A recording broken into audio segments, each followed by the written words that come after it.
Very few names resonate with the world like Martin Luther King Jr. His practice of nonviolence resistance has been studied and revered for decades. But did you know that Martin was not his birth name? Here are 15 things you didn't know about the great Dr. Martin Luther King. 15. He paid for Julia Roberts' birth.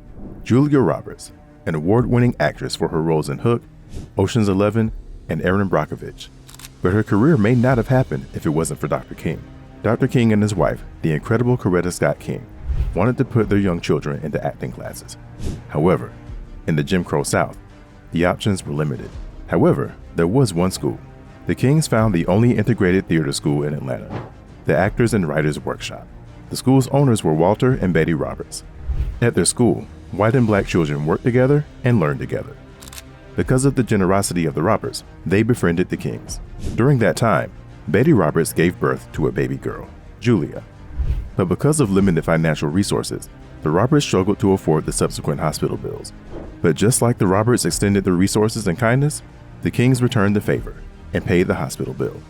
We think Dr. King and Mrs. King should get credits in every Julia Roberts movie. 14. A generational pastor.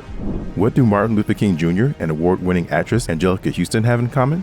No, he didn't pay for her birth. They both are third generations of their family's profession. Just like his father and grandfather, Dr. King went on to become a pastor. Dr. King was a fierce advocate of nonviolent disruption, and his courage came from his deep-rooted faith in Christianity. As a child, he got to see his grandfather, Adam Williams, and father, Martin Luther King Sr., lead the Ebenezer Baptist Church. Growing up, Martin Jr. grappled with the idea of Christianity, often questioning whether the religion was right for him.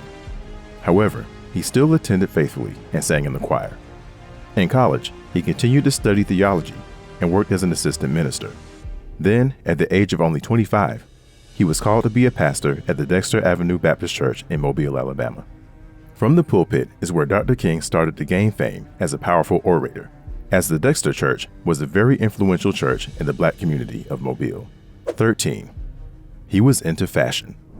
When you talk about Dr. King, it's usually in the realm of fighting for equality and going up against white supremacy. It's sometimes easy to forget he was a regular guy, and he wasn't immune to looking in the mirror every day. Dr. King loved dressing nice. No matter if it's him at the front of the pulpit, leading hundreds of protesters, or casually kicking it around the neighborhood, you'd never catch his choice of clothing lacking.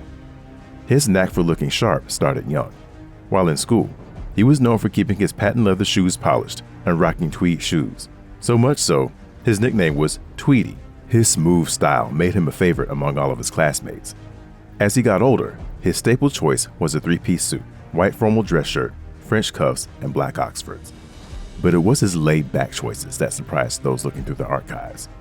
Straw hats, Hawaiian shirts, Ray-Ban glasses, suede double-breasted jackets, and a Rolex were all pieces from Closet de King.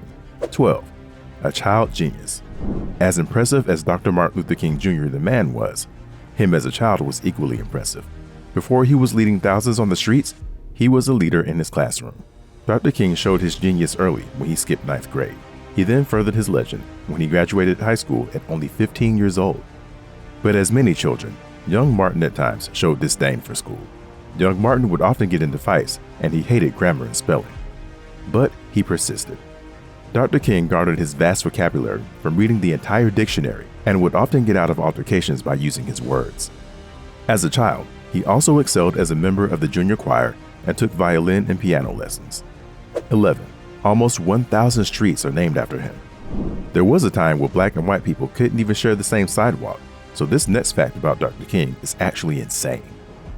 As of 2023, there are 955 streets named after Martin Luther King Jr.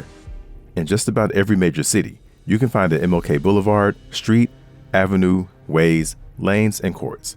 In Georgia alone, there are over 125 streets bearing the civil rights activist's name.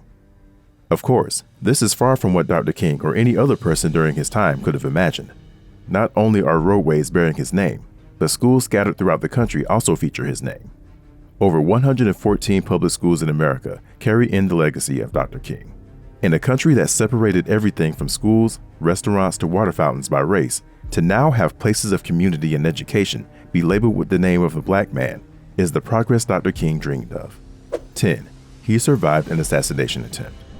Tragically, Dr. King's life was taken away before his 40th birthday, while standing on the balcony of a hotel in Memphis, Tennessee.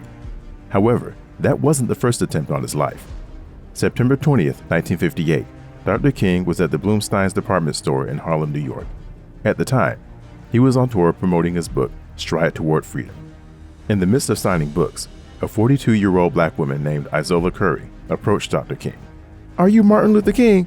Izola asked, and as Dr. King confirmed his identity, in an act of insanity, Izola reached in her purse and retrieved a letter opener and put it through Dr. King's chest at the edge of his heart.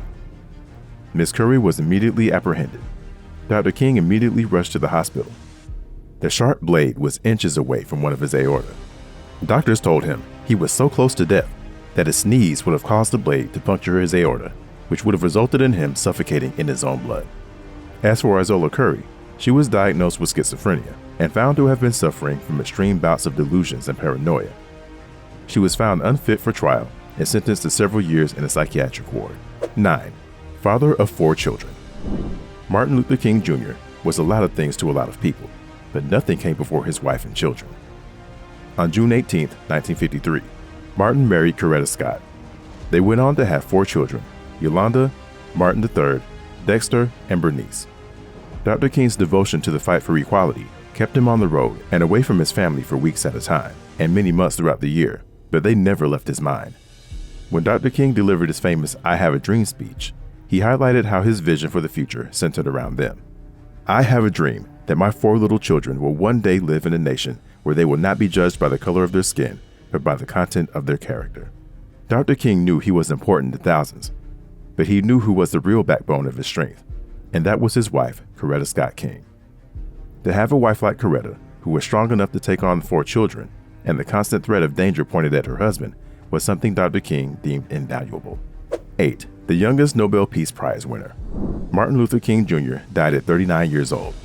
One of the most fascinating parts of the life and legacy of Dr. King is that he accomplished so many great things in such a short life.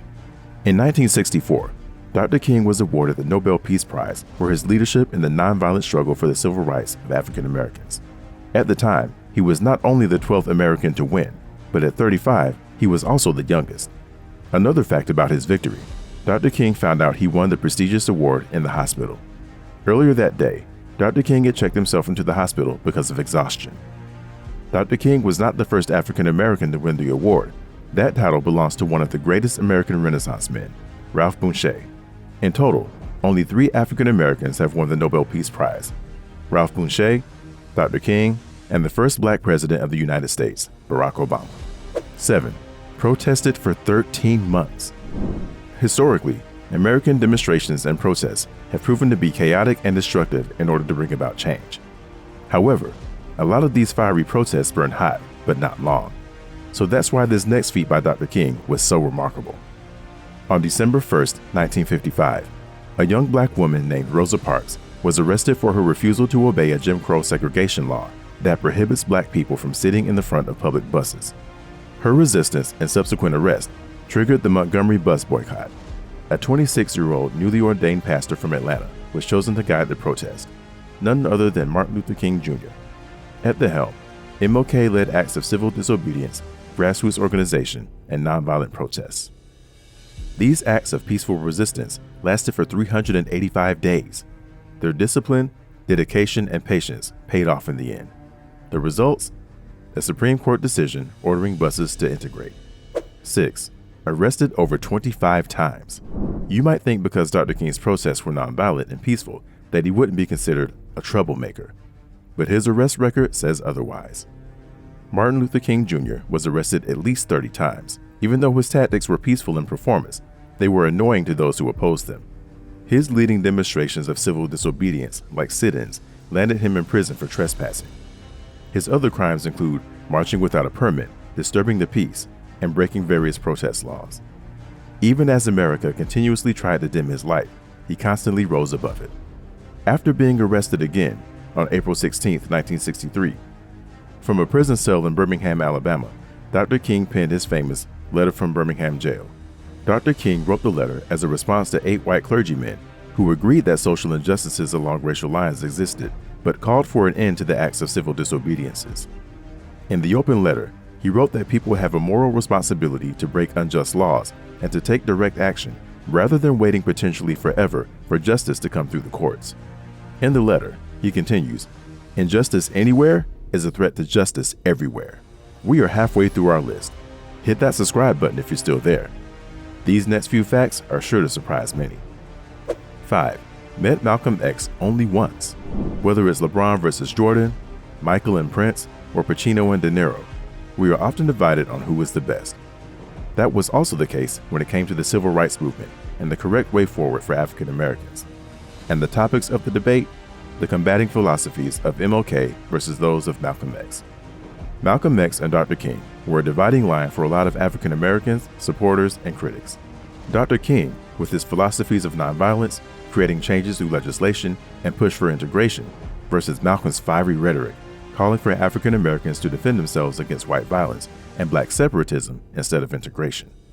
A lot of the divisiveness was infused by the FBI and CIA, whose main goals were to dismantle both parties in their efforts to put a halt to the civil rights movement. Much of this was able to persist for some time, because the two giants only met once. The chance meeting took place on March 25, 1964, in the Capitol building in Washington, D.C. The men were both in attendance, watching a Senate hearing regarding legislation aimed at ending segregation in public places and racial discrimination in employment. The bill had been proposed by President John F. Kennedy, following intense lobbying by King and others, and was being shepherded through Congress by President Lyndon Johnson. After Dr. King finished a press conference, the former member of the Nation of Islam approached Dr. King. The interaction lasted mere minutes. Unfortunately, that would be the only time these brilliant leaders met, as Malcolm X was assassinated a year later. 4. His whole neighborhood is preserved. Did you know that Martin Luther King Jr.'s entire childhood neighborhood is preserved? Dr. King was raised in the Sweet Auburn neighborhood of Atlanta, Georgia.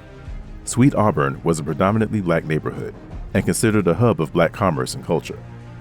The Kings lived in a 2-story frame Queen Anne-style house that was purchased in 1909 by Dr. King's grandfather, Reverend Adam Daniel Williams. After Reverend Williams' death, the house was passed down to his daughter and her husband, Dr. King's parents. They lived in the home until Dr. King was 12 years old. The Sweet Auburn neighborhood consisted of black doctors, black lawyers, teachers, and working class folk. Most of the original homes, including the historic shotgun homes, have been preserved. Some are even occupied by new residents.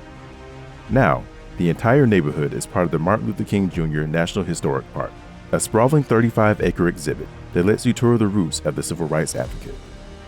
The national park also includes a museum, an educational center, and the Ebenezer Baptist Church. 3. He's buried at a museum. The world mourned on April 4, 1968. That is the day Dr. King was assassinated while standing on the balcony of Lorraine Hotel in Memphis, Tennessee. But do you know where he is buried? A public ceremony was held the very next day in Memphis, where an estimated 200,000 watched as his funeral procession passed through the streets. His body was then flown home to Atlanta, where hundreds of thousands mourned. A public viewing was held at Ebenezer Baptist Church, and he was eventually laid to rest in Southview Cemetery next to his parents. However, 2 years later, his body was moved to what is now the Martin Luther King Jr. National Historic Park. The marble tomb sits in the middle of the reflecting pool that highlights the outer area of the museum aspect of the national park. The burial site initially only had space for Dr. King, but in 2006, shortly after her death, his wife, Mrs. Coretta Scott King, was placed next to him. Two of the most iconic and powerful people in the civil rights movement now rest together in eternal grace. 2. His birth name is Michael. Some of the greatest forces in modern times have been named Michael. Michael Jordan, Michael Jackson, and Michael King Jr. Yep, Dr. King's birth name wasn't Martin, but Michael.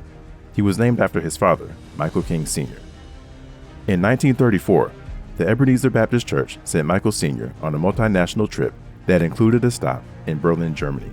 While there, he visited sites in Germany that were associated with the Reformation leader Martin Luther. Martin Luther was a German priest during the 1500s. He taught that salvation and, consequently, eternal life were not earned by good deeds. Rather, they are received only as a free gift of God's grace through the believer's faith in Jesus Christ, who is the sole redeemer from sin. King Sr. was so moved by the works associated with the German priest that upon his return home, he changed his name to Martin Luther King Sr. and his 5-year-old son's name to Martin Luther King Jr. Even though born a century apart, both the Reformation leader and civil rights leader shared more in common than just a name. They both were frustrated with the hypocrisy of the power structures that guided their country. Luther with the church, King with the system of racial segregation. They both were great writers and communicators, and they both created movements that outlived them both. Do you know any other crazy facts about Dr. King? Comment below. 1. I Have a Dream was improvised. Move over, Jay-Z. One of the greatest on a mic also could make it happen without a pen.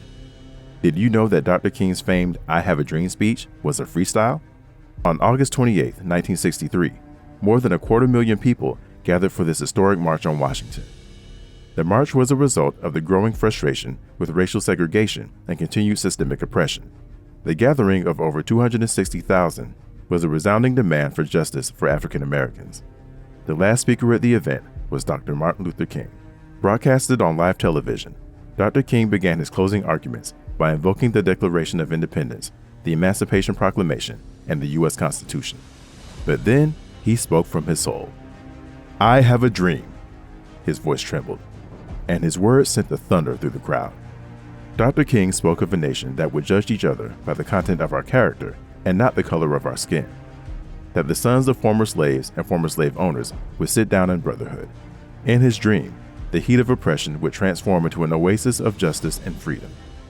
Dr. King's I Have a Dream speech is ranked as the greatest speech of the 20th century. His words took root and helped lead to the Civil Rights Act the following year. Dr. King's work that day, and all of his others, continue to impact us to this day. May his dream continue to inspire us all.